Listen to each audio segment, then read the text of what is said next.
আসসালামু আলাইকুম সম্মানিত বিনিয়োগকারী ভাই ও বোনেরা, আশা করি সবাই ভালো আছেন।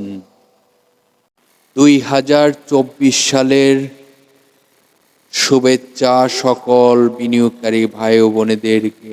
Happy new year. প্রিয় বিনিয়োগকারী ভাই ও বোনেরা, আজ নতুন বছরের প্রথম দিন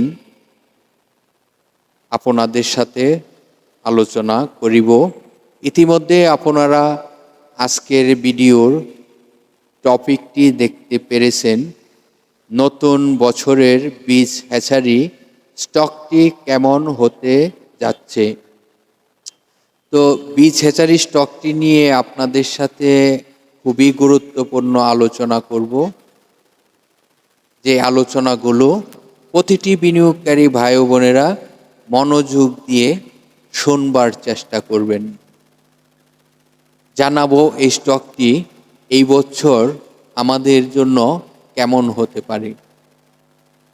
অবশ্যই পুরো ভিডিওটি না টেনে শুনবার চেষ্টা করবেন, তথ্যগুলো সংগ্রহ করতে পারবেন এবং সাপোর্ট এবং রেজিস্ট্যান্সগুলো অবশ্যই ডায়েরিতে এন্ট্রি করে রাখার চেষ্টা করবেন।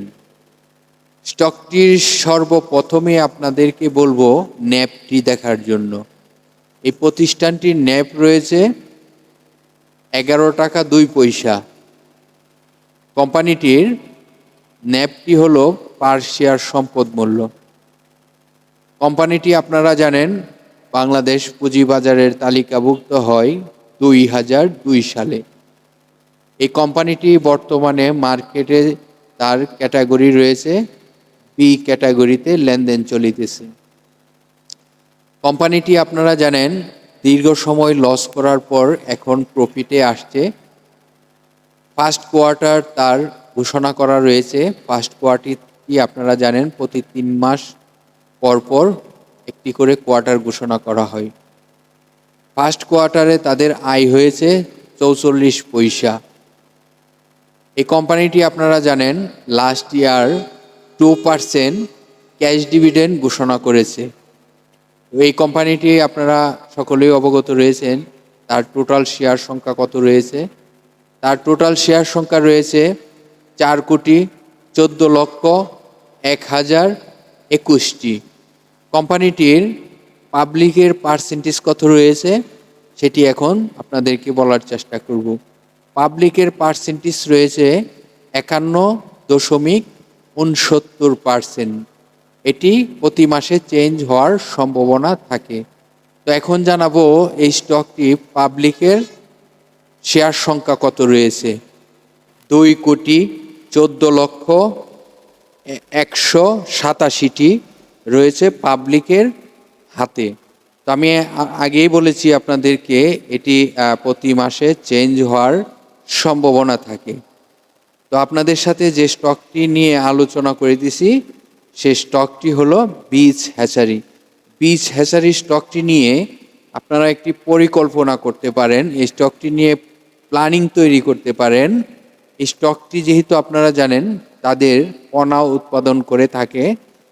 তো এই স্টকটি তাদের কিছু পোনা সাগরের পোনাগুলো উৎপাদন করতে সক্ষম হয়েছে, যে পোনাটি বিশ্বের খুবই নামি দামি একটি ফিশের রেণু উৎপাদন করতে সক্ষম হয়েছে। এটি আপনারা আমার পূর্বের ভিডিওতে জানতে পেরেছেন, যেটি আমরা কোরাল মাছ নামে পরিচিত। তো এই স্টকটি এই কোম্পানিটির তাদের ফ্যাক্টরিটির উৎপাদন হলো, যেহেতু আপনারা জানেন হ্যাচারি আপনার পোনা উৎপাদন করে থাকে। তো এই স্টকটি আপনারা পরিকল্পনা করতে পারেন। আমার মনে হচ্ছে স্টকটি নিয়ে এখনই আপনাদের পরিকল্পনা করার প্রয়োজন।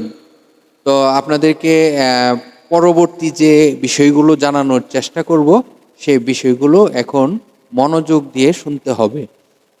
জানাবো সাপোর্ট কোথায় রয়েছে বর্তমান প্রাইস থেকে, জানাবো কোথায় তার রেজিস্ট্যান্স রয়েছে। একটি স্টকের আপনারা জানেন একটি স্টকের সাপোর্ট হলো, যদি সাপোর্ট লেভেলটি আপনাদেরকে আমি প্রকাশ করে থাকি, সেই সাপোর্ট লেভেলটি যদি ধরে রাখতে না পারে, তখন যদি সে ডাউন টেনে আসে, তখন কিন্তু এই সাপোর্টটি তখন কাজ করে না। এই সাপোর্ট লেভেলটি যদি সে ক্রস করে নিচে আসতে থাকে, তখন কিন্তু নতুন করে সাপোর্ট তৈরি হয়। তো এইসব তথ্য যদি জানতে হয়, তো যে কোনো ভিডিও পাবলিশ হওয়ার কমেন্টে কমেন্ট করে জানতে পারবেন যে কোনো স্টকের সাপোর্ট এবং রেজিস্ট্যান্স। তেমনিভাবে যখন একটি স্টক দীর্ঘ সময় একটি জায়গা থেকে উপরে ওঠার চেষ্টা করে, প্রাইস আপ হওয়ার চেষ্টা করে, তখন কিন্তু রেজিস্ট্যান্সগুলো ব্রেকআউট করে তার একটির পর একটি রেজিস্ট্যান্স ব্রেকআউট করতে থাকে। তাহলে সর্বপ্রথম জানাবো আপনাদেরকে এই কোম্পানিটির সাপোর্ট কোথায়। এই কোম্পানিটির বর্তমান প্রাইস থেকে তার সাপোর্ট রয়েছে 43 টাকা 90 পয়সা। 43 টাকা 90 পয়সা তার সাপোর্ট লেভেল। এই লেভেলটিকে সে যদি বর্তমান প্রাইস থেকে সে ভালো কিছু করতে হয়, তাহলে তার রেজিস্ট্যান্স রয়েছে। তাহলে প্রথম রেজিস্ট্যান্সটি আপনাদেরকে জানানোর চেষ্টা করব। প্রথম রেজিস্ট্যান্সটি হলো 49 টাকা 20 পয়সা। 49 টাকা 20 পয়সা রেজিস্ট্যান্সটি যদি সে ব্রেকআউট করতে পারে, তাহলে স্টকটি পরবর্তী রেজিস্ট্যান্সে যাওয়ার জন্য শক্তি ফিরে পাবে। তাহলে অবশ্যই আপনাদেরকে বুঝতে হবে, প্রথম যে রেজিস্ট্যান্সটি, এই রেজিস্ট্যান্সটি কিন্তু তার ব্রেকআউট করতে হবে। এই রেজিস্ট্যান্সটি যদি ব্রেকআউট না করতে পারে, তাহলে কিন্তু পরবর্তী রেজিস্ট্যান্সে যাওয়ার শক্তি পাবে না এবং যেতে পারবে না। তাহলে 49 টাকা 20 পয়সা যে রেজিস্ট্যান্সটি রয়েছে, এই রেজিস্ট্যান্সটি যদি ব্রেকআউট করতে পারে, তাহলে সে 51 টাকা 70 পয়সাতে একটি রেজিস্ট্যান্স রয়েছে। এই রেজিস্ট্যান্সটিও যদি সে ব্রেকআউট করতে পারে, তাহলে স্টকটি কিন্তু নতুন করে একটি শক্তি ফিরে পাবে। আমি সকলকে বলবো এই স্টকটি নিয়ে ভবিষ্যৎ পরিকল্পনা করতে পারেন, কারণ এক সময় এই স্টকটি খুবই ভালো একটি প্রাইজে চলে যাবে এবং এই স্টকটি তখন বিনিয়োগকারীরা আফসোস করবে। আমি বলবো যে সেভিংস করার জন্য হলো এই স্টকটি আপনার পোর্টফোলিওতে রাখতে পারেন, কারণ এটি আপনার ভবিষ্যতের জন্য এই স্টকটি সেভিংস হিসাবে নিয়ে নিতে পারেন। কারণ আপনাদের টাকা অনেকভাবে অনেক দিকে খরচ হয়ে যায়। তো আমি বলবো, যদি আপনার ফ্যামিলির কোনো সন্তান থাকে, সন্তানের উপর হলেও এটিকে ডিপোজিট করে রাখতে পারেন। এই স্টকটি আমি বলবো যে এই স্টকটি আপনার ডিপোজিট হিসাবে ভালো কাজ করবে। তো স্টকটি যেহেতু এখন প্রফিটে আসতেছে, তো স্টকটি ভালো হওয়ার সম্ভাবনা রয়েছে। তো আশা করি আপনাদের এই বিষয়গুলো জানার থাকলে আপনাদের খুবই উপকারে আসবে। আর একটি স্টকের যখন আপনার সাপোর্ট লেভেল এবং রেজিস্ট্যান্স লেভেলগুলো আপনারা জানতে পারবেন, তখন কিন্তু এখান থেকে কখন এক্সিট নিতে হবে সেই বিষয়গুলো কিন্তু আপনাদের নলেজে আসবে।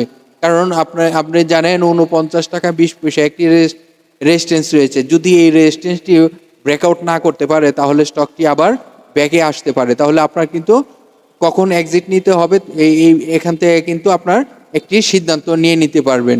তো এটি আপনাদের জন্য আমি মনে করি যে অনেক একটি উপকারে আসবে এবং উপকৃত হবেন।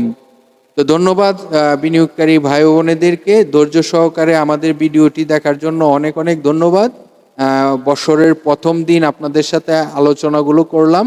সকলকে হ্যাপি নিউ ইয়ার, ভালো থাকবেন।